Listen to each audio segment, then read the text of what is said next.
Trespassing versus Easements, Effects and Real Examples. Land Unlocked mini-series. Please like and follow for more. Trespassing and easements get confused more than any other land law pair. One is a right, the other is a boundary violation, and the difference decides whether you're protected or liable. Trespassing is simple: walking, building, parking, piping water, or placing anything on land you don't legally control. It doesn't matter if you always did it.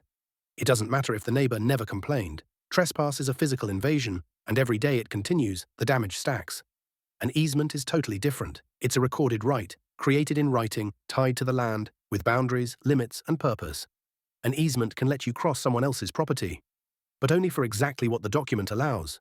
Not a step more. Here's where people get burned. Someone parks on the neighbor's grassy shoulder for years and assumes it's theirs. Someone runs a drainage pipe through a right-of-way because everyone's always done it. Someone mows into a public ditch and thinks maintenance equals ownership. Someone installs a fence across a roadway buffer because the county never said anything. These aren't easements, they're trespasses. And long-running trespasses don't turn into rights. They turn into evidence. Real-world fallout looks like this: nuisance claims, forced removal of structures, restoration orders, environmental violations, and sometimes civil damages that cost more than the entire property is worth. Meanwhile, a real easement protects you because everyone knows where the line is. Water lines, shared driveways, access strips, utility corridors, all recorded, mapped, documented, and enforceable. When the line is on paper, the law steps in your favor.